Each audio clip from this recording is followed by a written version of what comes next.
माझं लग्न एकाच घरातील 5 मुलांशी करण्यात आलं. ती मुलं माझ्यापेक्षा शरीराने खूप दांड होती आणि माझ्यापेक्षा खूप मोठीही दिसत होती. त्यांना पाहूनच मी अर्धी झाले. याउलट माझं शरीर खूप नाजूक होतं. लग्नाची पहिली रात्र साजरी करण्याची वेळ आली. हे सगळं दृश्य पाहून तर माझा जीव जायचाच बाकी होता. माझा जन्म एका अशा घरात झाला होता ज्या ठिकाणी सर्व भावांची बायको ही एकच असते. माझी आई ही माझ्या वडिलांची, काकांची ही एकच बायको होती. आमच्या घरातील हा एक रिवाजच होता. मी 15 वर्षांची होते. मला 3 भाऊ होते, पण मला वहिनी एकच होत्या. म्हणून मी आईला विचारलं तर आई म्हणाली, आपल्यातील हा रिवाज आहे. मी आईला विचारलं, पण आई असला? मी तर एकाच व्यक्तीचं स्वप्न पाहत आले. आईने मला पटेल असं उत्तर देऊन माझी समजूत काढली. अगं, घरात बायकांमुळे खूप भांडणं होतात. सख्खे भाऊ वेगळे होतात. जास्त बायका त्या घरात जास्त भांडणं. मलाही वाटलं आई बरोबर बोलते. आपल्या या प्रथेमुळे खूप घरं अजूनही एकत्रच राहतात. मी आईला म्हणाले, पण आई, त्या बाईने एकटीने एवढ्या सगळ्यांना कसं जपायचं? एवढ्या सर्वांवरती कसं लक्ष द्यायचं? आई म्हणाली, बाळा, वेळ आली आणि अंगावरती बोजा पडला की बाई आपोआप सगळं सहन करायला शिकते. आई म्हणाली, बास झालं आता, उठ, अभ्यासाला जा. थोड्या दिवसात आमच्या शेजारी लग्न होतं. त्यांच्यामध्ये आणि आमच्या लग्नामध्ये खूप फरक होता. माझ्या मैत्रिणीच्या बहिणीचं लग्न होतं. मी लग्नाला गेले. पाहिलं तिथे तर एकच नवरा आणि एकच नवरी उभी होती. मी माझ्या मैत्रिणीला विचारलं, काय साक्षी, अजून नवरदेव नाहीत का इथे? की नवरदेव एकटाच आहे, त्याला भाऊ नाहीत का? साक्षी म्हणाली, अगं, नवरदेव एकच असतो, जास्त कसे असतील?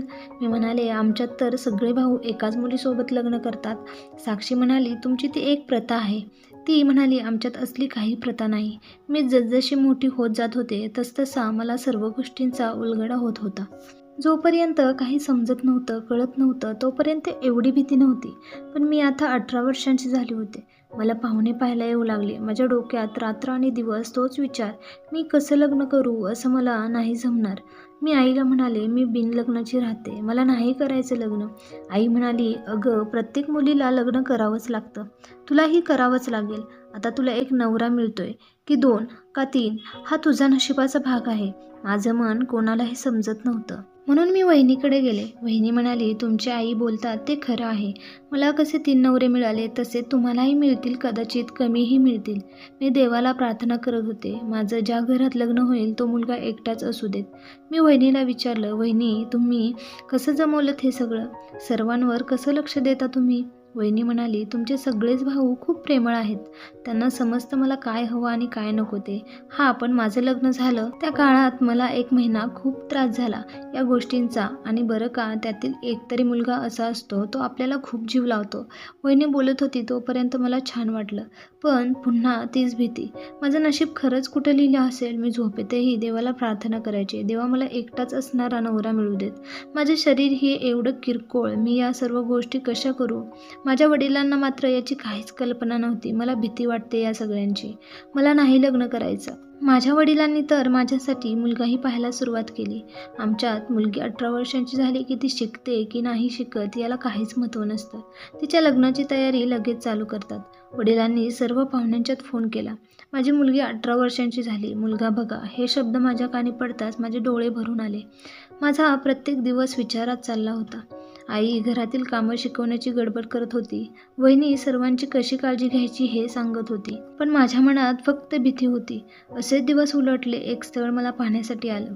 आमच्या गावात यायला रस्ताही नीट नव्हता. त्यांना खूप लांबून चालत यावं लागलं. मला साडी नेसवली आणि त्या पाहुण्यांपुढे पाठावरती नेऊन बसवलं. माझ्या मनात पटकन आलं, पाहावं तरी किती मुलं आहेत. मी हळूहळू नजर वरती करतच होते. तेवढ्यात आवाज आला, काय रे, तुम्हाला 5ही जणांना मुलगी पसंत आहे का? हे वाक्य ऐकून मी स्तब्ध झाले. माझ्या डोळ्यातून अश्रू माझ्या हातातील बांगड्यांवरती पडू लागले. माझ्या आईला कदाचित ही गोष्ट लक्षात आली असेल. आई म्हणाली, मुलीला घेऊन आतमध्ये जाऊ? त्यांनी परवानगी दिली. आईने मला पकडलं. माझ्या शरीराच्या हालचालीवरूनच आई समजून गेली. आईने माझ्या पाठीवरती हात ठेवला. शांत हो म्हणाली. मी रूममध्ये गेल्यानंतर खूप रडले. आई, वहिनी मला खूप समजावत होत्या. अगं, अजून ते लग्नाला हो नाही म्हणाले.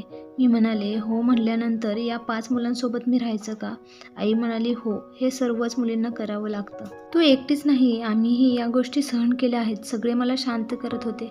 त्या घरात माझं कोणीही ऐकून घेण्याचा प्रयत्न केला नाही. मी देवाला प्रार्थना करत होते, देवा काहीतरी कर, पण आपण हे लग्न जमू देऊ नको. पण देवानेही माझं काही ऐकलं नाही. दुसऱ्या दिवशी आम्हाला मुलगी पसंत आहे असा निरोप आला. सगळे खूप खुश होते, मी सोडून. मी सतत या चुकीच्या प्रथेबद्दल विचार करत होते. ही कसली प्रथा? मुलीच्या जीवनाशी प्रथेच्या नावाखाली हा सरळ खेळ करतात. एका मुलीलाही मन असतं, तिच्याही काही अपेक्षा असतात, इच्छा असतात. मी स्वतःशीच मन भरून बोलत होते. जसे लग्नाचे दिवस जवळजवळ येत होते तसतशी मी काळजीने झुरत होते. माझं कसं होईल या टेन्शनमध्ये लग्नाचा दिवस केव्हा आला समजलंही नाही. मला सुंदर नवरीच्या रूपात तयार करण्यात आलं. मीही आता असाच विचार करत होते. कदाचित माझ्या नशिबात हेच लिहिलं असेल. नक्कीच मी मागच्या जन्मी काहीतरी चुकीचं कर्म केलं असेल, म्हणून या जन्मात मला असे दिवस पाहावे लागतात. मी या सगळ्या विचारात होते तेवढ्यात मुलींच्या गोंधळाने मी भानावरती आले. मला मंडपात नेण्यात आलं. मी त्या 5ही जणांना डोळे वर करून पाहिलं. माझी नजर एका सेकंदात खाली झाली. ती 5ही जण माझ्यापेक्षा खूप मोठी दिसत होती. त्या 5ही मुलांनी मला एकाएकाने येऊन कुंकू लावलं. 5ही जणांनी सोबतच माझ्या गळ्यामध्ये मंगळसूत्र घातलं. देव करो हा असा दिवस कोणत्याही मुलीच्या वाट्याला यायला नको. लग्न झालं. सर्व पाहुणेरावळे नवरदेवांना नावजत होते. आता आपली मुलगी खूप सुखात राहील असं सगळे विचार करत होते. मला सासरी पाठवण्यात आलं. आईचा हात सोडून या 5 मुलांसोबत मी आले. नवीन घर, नवीन माणसं. मला एका कोपऱ्यात बसवलं आणि जेवण करायला सांगितलं. पण मला या 5 लोकांसोबत कसं राहायचं या विचाराने जेवणही जात नव्हतं. तेवढ्या सासूबाई आल्या. बाई जेवण कर, आता तुला ताकदीची गरज आहे. तू 5 नवरदेवांची बायको आहेस. तू पोटभर जेव आणि त्यांच्याकडेही पोट भरून लक्ष दे. मला त्यांच्या या कोड्यातल्या बोलण्याचा अर्थ समजला होता. लग्नानंतरची पहिली रात्र ही माझ्यासाठी भयानक रात्र होती. पण मी ते निभावून नेलं. मी थोड्या दिवसातच आजारी पडले. मला माहेरी नेण्यात आलं. मी आईजवळ जाऊन सर्व झाला प्रकार सांगितला. वहिनी म्हणाल्या, तुमच्या सासूबाईंसोबत मी बोलते. माझी वहिनी माझ्या सासूला म्हणाली, आमची मुलगी किरकोळ आहे, तिच्यावरती दया करा. तिला एका मुलासोबत 8 दिवस ठेवत जा, त्यामुळे तिलाही मानसिक त्रास होणार नाही. माझ्या सासूने माझ्या वहिनीचे ऐकलं. माझा 3 नंबरचा नवरा खूप जीव लावत होता. त्याने कधीही माझ्या शरीराला रागात स्पर्श केला नव्हता. कधीही त्याने माझ्याकडे वाईट नजरेने पाहिलं नव्हतं. त्याच्यासोबत माझे 8 दिवस कसे जायचे समजतही नव्हते. त्याचं माझ्यावरचं प्रेम वाढू लागलं.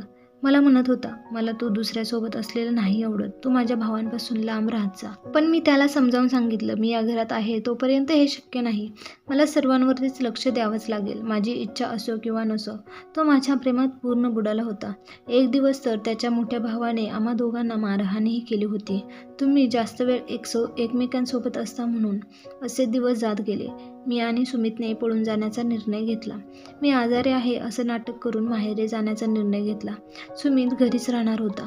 मला माझ्या माहेरी बसने पाठवण्यात येणार होते. मला माझ्या मोठ्या नवऱ्याने बसमध्ये पाठवून दिलं. मधल्या रस्त्यामध्ये मी उतरले. सुमित मला घ्यायला ठरल्या जागी आला. सुमितने माझी एका ठिकाणी राहण्याची सोय केली आणि तो घरी गेला, जेणेकरून कोणालाही संशय यायला नको. आम्ही दोघेही एकमेकांच्या प्रेमापोटी काहीही करू शकत होतो. मला भीती वाटत होती त्या 4 भावांना जर सुमितवरती संशय आला तर त्याला ते सोडणार नाहीत. सुमितने ज्या ठिकाणी मला ठेवलं होतं ती जागा खूप सेफ होती. सुमित मला भेटायला एकांतात एकटाच यायचा. मी खूप खुश होते. त्याने मला या दलदलीतून बाहेर काढलं होतं. सुमित नेहमी माझ्यासाठी चांगलं चांगलं खायला घेऊन यायचा. 6-7 महिने उलटले. मी प्रेग्नेंट राहिले. सुमित आणि मी खूप खुश होतो. पण काळाने आमच्यावरती घात केला. सुमित मी बाळाची स्वप्न पाहतच होतो. तिथेच त्याचे 4ही भाऊ आले. त्यांना खबर कशी लागली किंवा कोणी सांगितलं माहीत नाही, पण त्यांनी सुमितला बेदम मारहाण केली. सुमितला त्याच्या भावाने माझ्यापासून कायमचं लांब केलं. सुमितच्या मेंदूला मार लागला. तो जागीच मरण पावला. हे दृश्य पाहताच मी माझ्या बाळासाठी तिथून पळ काढला. मी त्यांच्या हातातून निसटले आणि आज मी माझ्या 9 वर्षाच्या मुलीसोबत सुखी आहे. मित्रांनो, आशा करते आजची ही काल्पनिक कथा तुम्हाला आवडली असेल तर आपल्या चॅनलला सबस्क्राईब करायला विसरू नका.